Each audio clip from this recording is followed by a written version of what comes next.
देखिए big stocks में आज मैं अभी सिर्फ 3 स्टॉक्स ले रहा हूँ क्योंकि वैसे मैं ग्लेनमार्क भी बात करना चाहता था लेकिन मेरे को समझ में नहीं आया वो स्टॉक, तो मैं उसको इग्नोर कर रहा हूँ।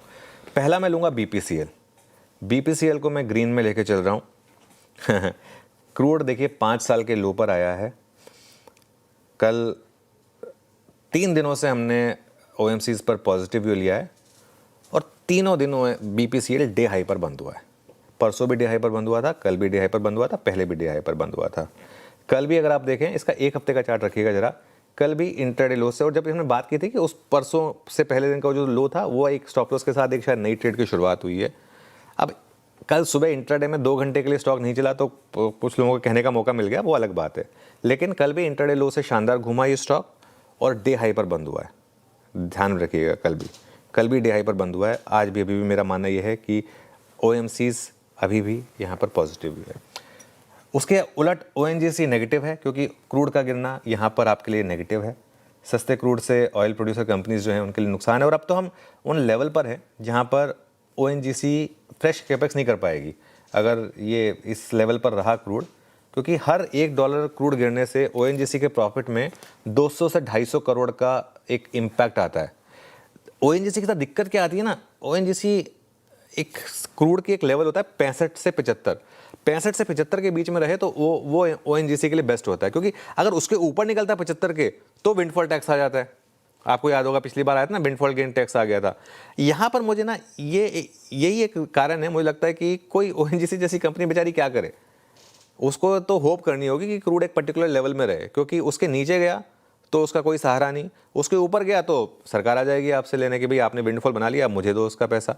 तो इसके लिए यहाँ पर, और यही कारण है कि ये स्टॉक जो है, भले ही इसमें कितना मर्जी वैल्यूएशन कंफर्ट हो, ये स्टॉक चल के नहीं देता है। आपको डिविडेंड के लिए लेना तो अलग बात है, वरना ये स्टॉक में पैसा नहीं बनता है।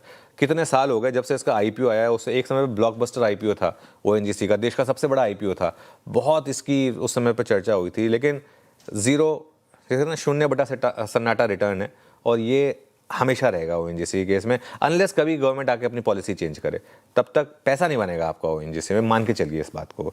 तो खैर आज भी इसको रेड ले रहा हूँ। श्रीराम फाइनेंस को मैं ग्रीन ले रहा हूँ। हालांकि एक चीज़ का ध्यान रखिएगा कि अब इसमें वो मामला वो मन्नापुरम जैसा प्ले आउट होगा या नहीं, ये कहना थोड़ा टफ होगा, क्योंकि एक 19 दिसंबर को बोर्ड मीट हो रही है जिसमें वो राइट्स इशू, प्रेफरेंशियल इशू या क्यूआईपी के जरिए पैसा जुटाने पर बात हो रहे हैं। जो रिपोर्ट आ रही है वो ये है कि जापान का MUFG स्टेक खरीदेगा और 20% हिस्सा जो है वो $3.2 बिलियन में खरीदने की बात हो रही है। अब इसमें पूरा का पूरा मामला रहेगा कि ये प्राइमरी इश्यू होगा या combination of primary and secondary होगा, मायने कि पूरा का पूरा 20% कंपनी में आएगा पैसा एज कैपिटल, या फिर एक कॉम्बिनेशन होगा जिसमें कुछ प्रेफरेंशियल इशू होगा और कुछ एक कोई एग्जिस्टिंग प्रमोटर अपना थोड़ा सा स्टेक बेचेगा।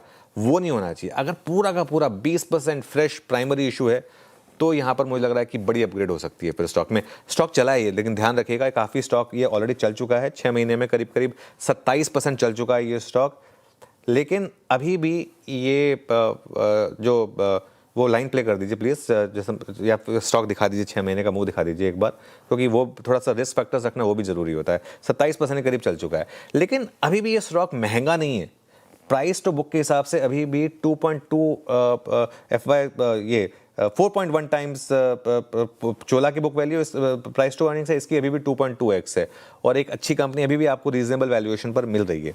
तो खैर जैसा मैं कह रहा हूँ, बहुत कुछ डिपेंड करेगा कि प्राइमरी इशू है या सेकेंडरी, एंड काफ़ी कुछ स्टॉक चल चुका है, लेकिन और ये भी हो सकता है कि एक बार एक्चुअल आने के बाद प्रॉफिट बुकिंग आ जाए, लेकिन उसके बाद हो सकता है कि फिर अगर वो पूरा का पूरा प्राइमरी इशू है तो शायद बड़ी री रेटिंग हो, लेकिन इसके लिए इसको अभी के लिए मैंने ग्रीन में लिया है। ओके, श्रीराम फाइनेंस आज अगर आप देखें ग्रीन ट्रेजेक्टरी प्लेस किया गया आपके स्क्रीन पे। Big stocks not buy sell call at all. Developments news के आधार पर इसकी प्लेसमेंट बीपीसीएल, श्रीराम फाइनेंस और ओएनजीसी नेगेटिव है।